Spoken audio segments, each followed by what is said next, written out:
सुरेश, आज वर्मा अंकल फिर से आए थे। कह रहे थे कि सुरभि की शादी में लिया कर्ज कब वापस करोगी? आशा जी ने पूछा। कौन सा कर्ज माँ? मुझे पता नहीं है। फिर आपने जब कर्ज लिया था तो क्या मुझसे पूछा था? सुरेश ने जवाब दिया। आशा जी हैरान रह गई और खुद को संयत करते हुए बोली, बेटा, केवल सुरभि की शादी ही नहीं, तेरी पढ़ाई के लिए भी कर्ज लिया था। वर्मा अंकल भले आदमी हैं, उन्होंने बहुत कम ब्याज दर पर पैसा दिया था, वो अब हमें चुकाना है। और उनकी बेटियां भी अब शादी लायक हो गई है, तो उन्हें इस समय रुपयों की बहुत सख्त जरूरत है। माँ, अब आपका कर्ज चुकाऊं या अपनी जिंदगी जीऊं? बहुत ज्यादा सैलरी भी नहीं है, और इतने साल जो मेरी अधूरी इच्छाएं रह गई थी उन्हें भी तो पूरा करना है। मेरे शौक और मेरी इच्छाएं कुछ भी मायने नहीं रखती है क्या? मुझे अभी नई बाइक भी लेनी है। ऑफिस वो पुरानी सी बाइक लेकर जाता हूँ तो अच्छा नहीं लगता है। माता पिता का तो फर्ज ही होता है कि बच्चों की पढ़ाई करवाए। अब कर्ज लेकर कराए या अपनी कमाई से, ये तो सभी माता पिता करते हैं। इसमें आपने और पापा ने क्या अनोखा कर दिया है? आप और पापा जानो, मुझे इस दलदल से दूर ही रखो। मैं इन सब पचड़ों में पढ़ना नहीं चाहता हूँ, और ये मुझसे रोज रोज की चिक चिक मत किया करो, वरना मैं घर छोड़कर ही चला जाऊंगा। भला बाप का कर्ज बेटा ही उतारे, ये कोई जरूरी नहीं है।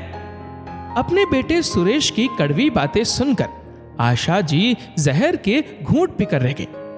पिछले साल भर से उनके पति कैलाश जी बिस्तर पर थे, उन्हें लकवा आ गया था। कैलाश जी और आशा जी का एक सुखी परिवार था। 2 बच्चे, बड़ी बेटी सुरभि और छोटा बेटा सुरेश था। कैलाश जी एक प्राइवेट कंपनी में अकाउंट का काम करते थे। इतना मिलता था कि घर का खर्चा चल जाता था। दोनों बच्चे स्कूल में पढ़ रहे थे।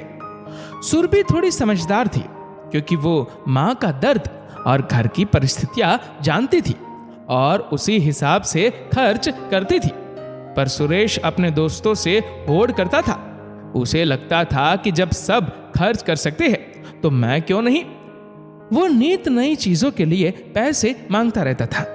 कभी नई तरह की पेंसिल लानी है तो कभी नई कार खिलौने वाली, तो कभी नया तरह का वैसा ही बस्ता लाना है जैसा उसके दोस्त के पास है। उसकी इसी होड़ के स्वभाव की वजह से कैलाश जी परेशान रहते थे। पर आशा जी का वो लाडला था और वो उसकी हर इच्छा पूरी करने की कोशिश करती थी। तू बहुत छोटा भी नहीं है जो अब जिद करता है। 9वीं कक्षा में आने के बाद भी तुझ में समझदारी नहीं आई है। तुझे घर के हालात पता नहीं है, क्यों बेकार में पैसे खर्च करता है। सुरभि कई बार उसे समझाती थी और डांटती भी थी, पर सुरेश पर इसका कोई असर नहीं होता था। वो कहता था, जब माँ ही मना नहीं करती है तो तुम क्यों मना करती हो? मैं कोई बहुत बड़ी इच्छा तो नहीं बताता हूँ, छोटी छोटी इच्छाएं तो पूरी कर ही सकता हूँ। और सुरेश की बातें सुनकर सुरभि आगे कुछ न बोल पाती थी। कैलाश जी ने एक दिन सुरेश से पूछा, इस साल तेरे बोर्ड की परीक्षाएं है तो मन लगाकर पढ़ना, और तुझे आगे क्या बनना है वो तो तूने सोच ही लिया होगा। हाँ पापा, मैं आगे कोचिंग करके इंजीनियरिंग की पढ़ाई करना चाहता हूँ। उसके लिए मुझे बाहर पढ़ाई के लिए जाना होगा। इंजीनियर की पढ़ाई वो तो बहुत ही महंगी होती है। बाहर रहना और इंस्टीट्यूट की फीस बहुत ही ज्यादा होती है। कैलाश जी ने मन ही मन सोचा, फिर सुरेश की इच्छा देखकर हामी भर दी। सुनो जी, इतनी महंगी फीस और सुरेश भी बाहर रहेगा, उसे भी हर महीने खर्चा भेजना होगा और पढ़ाई का अलग होगा। हम कैसे कर पाएंगे? छोटी छोटी इच्छाएं तो ठीक थी, पर इतना खर्च हर महीने संभव तो नहीं होगा। फिर सुरभि की शादी भी करनी है, वो भी तो अब बड़ी हो रही है। आशा जी चिंतित स्वर में बोली, तुम चिंता मत करो, सब हो जाएगा। मैं हूं ना, और मेरा दोस्त महेश वर्मा है, वो मदद कर देगा। उसकी अच्छी दुकान चलती है, कम ब्याज पर पैसे दे देगा। थोड़ा बहुत पैसा बैंक से भी ले लेंगे। फिर सुरेश जब इंजीनियर बन जाएगा, अच्छी कंपनी में नौकरी लग जाएगी, तो सब कर्ज चुका देगा। थोड़े समय की दिक्कत होगी। जब बच्चों के सामने करियर बनाने का सवाल आता है तो इस उम्र में माता पिता को भी तनाव रहता है, पर जब बच्चा कुछ बन जाता है तो ये सोचकर अच्छा लगता है कि हमारा बच्चा अपने पैरों पर खड़ा हो गया है। कैलाश जी की बातों से आशा जी को राहत मिलती थी। अब तो बस वो पढ़ लिख कर इंजीनियर बन जाए। वो रोज ईश्वर से यही प्रार्थना करती थी। सुरेश अपनी पढ़ाई के लिए बाहर चला गया। सुरभि भी एक स्कूल में टीचर बन गई। अब उसकी शादी भी करनी थी। सुरेश को हर महीने एक मुश्त पैसों की जाती थी। सुरभि के लिए लड़का देखा जा रहा था। लड़की कितनी ही पढ़ लिख कर कमा क्यों ना ले, दहेज तो देना ही पड़ता है। बेटी की शादी में खर्च तो करना ही होता है, और इसका भार लड़की वालों पर ही ज्यादा पड़ता है। रितेश के परिवार में रिश्ता तय हो गया। उनकी ज्यादा मांग नहीं थी, फिर भी खाने का खर्च, बारातियों का स्वागत, रिश्तेदारों का लेन देन का खर्चा और गहने कपड़ों ससुराल वालों को रीति रिवाजों के नाम पर देने का खर्च भी काफी हो जाता है। सुरेश ने भी दीदी की शादी में बहुत काम किया और नम आंखों से परिवार वालों ने सुरभि को विदा किया। सुरभि विदा होते समय सबकी आंखों में आंसू छूट गई, क्योंकि सुरेश तो बाहर रहता था और अब उसके माँ और पापा अकेले रह गए थे। सुरभि ससुराल में खुश थी, फिर भी हर त्योहार पर भर कर भेजना होता था। साड़ी, कपड़ों और मिठाइयों पर बहुत खर्च हो जाता था। कैलाश जी की प्राइवेट नौकरी थी, ज्यादा सैलरी भी नहीं थी। अपने दोस्तों से उधार लेकर वो काम चला लेते थे, फिर उसका ब्याज भरते रहते थे। सुरेश की पढ़ाई भी पूरी हो गई थी और अब उसका एक अच्छी कंपनी में प्लेसमेंट हो गया था। ये साल कितने कष्ट और तनाव में निकले, इसका पता सिर्फ कैलाश जी और आशा जी को ही था। आर्थिक तंगी में बच्चों का करियर बनाना बड़ा ही मुश्किल काम है। सुरेश की नौकरी लगते ही उसे अच्छा पैकेज मिला था। दोनों बहुत खुश थे कि अब उनकी तंगी और तनाव के दिन खत्म हो गए हैं। सुरेश नौकरी करने लगा। जब पहली सैलरी आई तो उसने अपने लिए ब्रांडेड कपड़े और जूते खरीद लिए। कभी उसने लैपटॉप ले लिया, कभी वो दोस्तों के साथ में घूमने चला गया। अपने बेटे से दोनों कुछ नहीं बोले। सालों उसने अपनी बड़ी इच्छाएं मारी थी। एक दिन अचानक कैलाश जी बिस्तर से गिर पड़े और उन्हें लकवा हो गया और वो बिस्तर पर आ गए। उनकी नौकरी भी चली गई और इलाज में भी काफी पैसा लग गया। उसकी वजह से सुरेश पहले ही चिड़चिड़ा हो रहा था। उसे लग रहा था कि अभी तो उसने कमाना और अपनी जिंदगी जीना शुरू किया है और अभी से उस पर यह सब भार आ गया है। कैलाश जी की तबीयत पूछने उनके दोस्त वर्मा जी भी आते थे।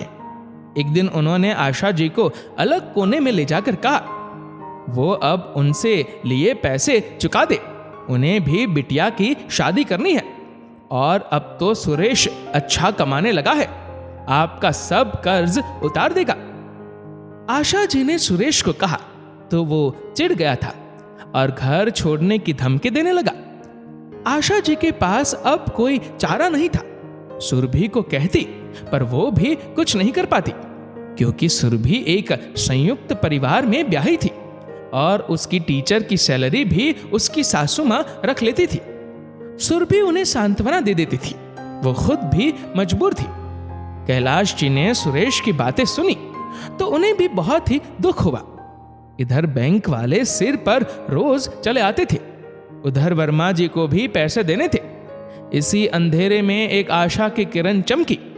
कैलाश जी का घर बीच बाजार में था और उसे खरीद कर कुछ लोग वहां पर मॉल बनाना चाहते थे। पुराने घर के उन्हें काफी लाखों रुपए मिल रहे थे, तो उन्होंने घर बेचने की ठान ली। सुरेश को और भी लालच आ रहा था। आप उनसे थोड़ी रकम और भी मांग सकते थे। अच्छा, घर बेचकर जो पैसे आएंगे हम उन्हें शेयर मार्केट में लगा देंगे और उससे ही हमें काफी मुनाफा होगा और हम एक बड़ा सा फ्लैट लेंगे। वहीं पर मेरे एक दोस्त का फ्लैट भी है, उसे लगता है वो ही वहां पर फ्लैट ले सकता है। अब तो मेरा भी वहां शानदार फ्लैट होगा और महंगा वाला इंटीरियर भी करवाऊंगा। सब दोस्त देखते रह जाएंगे। आज सुरेश पहली बार इतना खुश नजर आ रहा था और वो नए फ्लैट के सपने सजा रहा था। कुछ महीनों बाद घर बिक गया और अगले दिन ही चेक कैलाश जी के नाम आ गया। पिताजी, आप चेक और पैसे मुझे दे दीजिए, मैं अपने अकाउंट में जमा करवा लेता हूं। तभी सुरभि घर आती है। पापा, ये लीजिए घर के पेपर, श्याम चाचा के बगल वाला घर ही खरीद लिया है। कौन सा घर खरीद लिया है दीदी? सुरेश आश्चर्य से बोला। सुरेश, माँ और पापा अब वापस जाकर अपने गांव ही रहना चाहते हैं। उनके अपने लोग वहां पर है और अब गांव में अच्छा अस्पताल भी बन गया है। वहां शहर से डॉक्टर मरीजों को देखने भी आते हैं, तो पापा का इलाज वहां भी चलता रहेगा और एक दिन पापा जरूर ठीक हो जाएंगे। ये सुनकर सुरेश भड़क गया। आप लोगों ने गांव में घर ले लिया, मुझे यहां शहर में फ्लैट लेना था। यहां मैंने एक फ्लैट देख भी रखा था और मुझे बताया भी नहीं। आप ऐसा नहीं कर सकते हैं, इतना सारा पैसा बर्बाद कर दिया। मैं तो शेयर मार्केट में भी लगाने की सोच रहा था। तभी आशा जी बोली, सुरेश, इन पैसों पर तेरा कोई अधिकार नहीं है, ये हमारा पैसा है, हम कुछ भी कर सकते हैं। हमें गांव में रहना है तो हमने वहां घर खरीद लिया है, वहां हम दोनों का मन लगा रहेगा। तेरे साथ रोज अपमान सह कर नहीं रह सकते हैं। तुझे पढ़ाने और तेरा करियर बनाने के लिए हमने कितने कष्ट सहे, कितने समझौते किए, कितने दुख झेले, पर तू सब भूल गया है। तेरी पढ़ाई के लिए कर्ज लिया, तूने उसे चुकाने से भी मना कर दिया। क्या कहा था तूने कि बाप का कर्जा बेटा क्यों उतारे? तो आज मैं भी कहती हूं कि बाप की संपत्ति बेटे को ही क्यों मिले। जब इस घर की परेशानियों और तकलीफों से तेरा कोई वास्ता नहीं है, तो इस घर के पैसों पर भी तेरा कोई हक नहीं बनता है। तू माँ बाप का लिया कर्ज नहीं उतार सकता है, तो किस मुंह से ये पैसे मांग रहा है? माँ बाप का कर्ज तो तू वैसे भी नहीं कभी उतार पाएगा। बच्चे को जन्म देने से लेकर पालन पोषण में माँ बाप खुद खर्चे जाते हैं। बच्चों की खुशियों और करियर के लिए हर तरह के समझौते कर लेते हैं। तू बहुत प्रगति करे और इतना कमाए कि शेयर मार्केट में खुद का कमाया हुआ पैसा लगाए और तुझे खूब मुनाफा मिले। मेरा आशीर्वाद आज भी तेरे साथ है। तू अपनी मनचाही जगह पर फ्लैट ले और खूब उन्नति करे, लेकिन अब हम तेरे साथ नहीं रह सकते हैं। तू यहाँ किराए के घर में रह ले और अपना जीवन अपने हिसाब से जी ले। तेरे ऊपर अब कर्ज चुकाने का भी जोर नहीं है, वो हम चुका देंगे। अब हमारे पास भी इतना पैसा है कि तेरे पापा का इलाज भी हो जाएगा और हम इज्जत की 2 रोटी भी खा लेंगे और तुझे इन रुपयों में से 1 रुपया भी नहीं मिलेगा। सुरेश शर्मिंदा था, वो कुछ बोल नहीं पा रहा था। उसने माफी मांगी और दोनों को रोकने की भी कोशिश की, पर कैलाश जी और आशा जी नहीं रुके। सुरभि ने बैंक में चेक जमा करवा दिया। 2 दिन बाद वर्मा अंकल को बुलाकर उनके सारे पैसे चुका दिए और आशा जी ने अपनी ओर से उनकी बेटी की शादी के लिए भी कुछ नकद रुपए उपहार में दे दिए। बैंक से लिया कर्ज भी चुका दिया। सुरभि ने सारा सामान पैक कर दिया और अपने माँ और पापा को अच्छे से गांव में जाकर उनके अपने घर छोड़ आई और सारा सामान भी जमा दिया। कैलाश जी और आशा जी गांव में सुख से रहने लगे। दोस्तों, माँ बाप बच्चों की परवरिश में खुद खर्च हो जाते हैं और बच्चे कहते हैं कि आपने हमारे लिए किया ही क्या है, कुछ अलग तो नहीं कर दिया। माँ बाप बनकर ही इसका एहसास होता है। जब माँ बाप का लिया कर्ज बेटा नहीं चुका सकता है, तो उसका माँ बाप की संपत्ति पर भी कोई हक नहीं बनता है। इस वीडियो को आप किस तरह से देखते हैं? आपके विचारों और सुझावों को नीचे कमेंट करके जरूर बताइएगा। और अगर आपको वीडियो अच्छा लगा हो तो इस वीडियो को लाइक करिएगा, शेयर करिएगा ज्यादा से ज्यादा लोगों तक, और ऐसे ही और भी इंस्पिरेशनल वीडियोस के लिए सब्सक्राइब करें हमारे यूट्यूब चैनल को और फेसबुक पर फॉलो करें हमारे पेज को। धन्यवाद।